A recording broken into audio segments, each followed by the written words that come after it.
Jean Greer here at Stylish Fireplaces, answering the question, how much does it cost to run an electric fireplace? It's something we hear from our clients in the showroom and online, and obviously in our showroom where we have over 50 of them, it is something that's top of mind for us as well.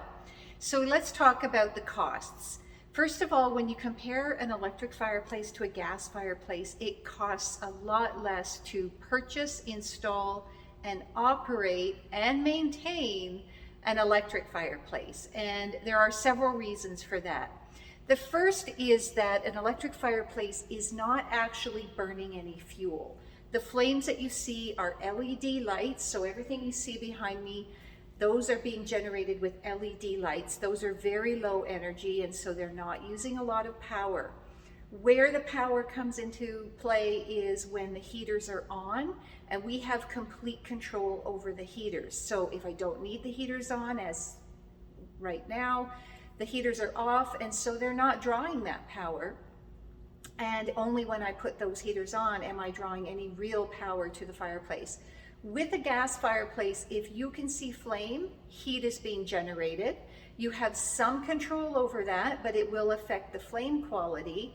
And there's a point at which it's just going to be too warm, or if you turn it down, there isn't going to be any flame left to look at. And so it's a completely different equation. If the flame is on, it's burning fuel, and that is costing money. So that's where the differences come from. And then also because it's burning fuel, a gas fireplace has different installation and maintenance requirements. So let's talk about how to calculate the cost of your electric fireplace. There is a cost calculator online, and if you go to our Stylish blog, you'll see the link for that. You'll need your latest electricity bill so that you can see your peak and off-peak rates, and you'll need to think about how you're going to connect your electric fireplace and how you might use it. So what we do when we go to that calculator is we look at a 120 volt fireplace, because all of our fires can connect to 120 volts. We're going to use it every day of the year for 4 hours a day, and half of the year we're going to have that heater on because we're going to be in cold weather here in Canada at least half the year. So when we do that, with the heater on 50% of the time, but using our fire every day, we're going to use about $120 worth of electricity. If I didn't need the heater on at all, it would cost me $5 or less for the entire year. So that's how little energy the electric fireplace is using. Now let's say I've connected one of our fireplaces to 240 volts, because sometimes I need to do that to give more power to the heater, and some of our fireplaces are capable of doing that. If I've done that and I'm using the heat half of that year, but I'm using the fireplace every day, it's about $235 for the whole year. So really inexpensive on your electricity bill.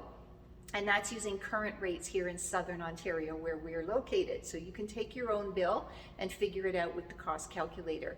We compared that to about a 30,000 BTU gas fireplace. So not a huge fireplace, not one of the big linear ones or anything like that, just an average fireplace that you might have in a home.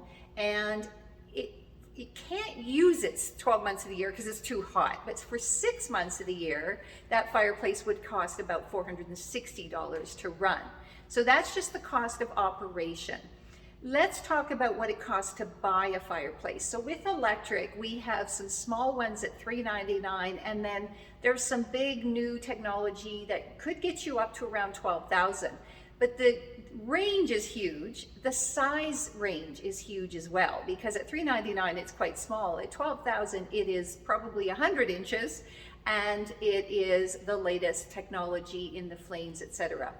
If you were to look at a gas fireplace, you're obviously not going to get anything at the low end at $399. Definitely going to be a 4 or 5 figure purchase depending on the size, and there are just some sizes like 100 inches that aren't going to be standard with a gas fireplace. So at the high end of our price range, you're getting quite a large fireplace. It wouldn't even be possible with gas without a completely custom installation. So big range in price between electric and gas. And then the cost to install it. With an electric fireplace, I definitely need a dedicated electrical circuit. That's the gold standard. Yes, I could plug into a regular outlet, but we really prefer a dedicated line. So there will be some electrical cost. With a gas fireplace, I'm going to need some power, electricity for the starter and the blower. I'm going to need a gas line, which requires a licensed gas fitter. I'm going to need to vent the fireplace, and sometimes the venting is the most complex part of the fireplace and therefore quite expensive. So there's a lot of different parts at play. And then to maintain an electric fireplace, there's a bit of dusting once in a while. The fireplaces that have mist in them, where there is water going into a reservoir, those are going to require some annual cleaning out.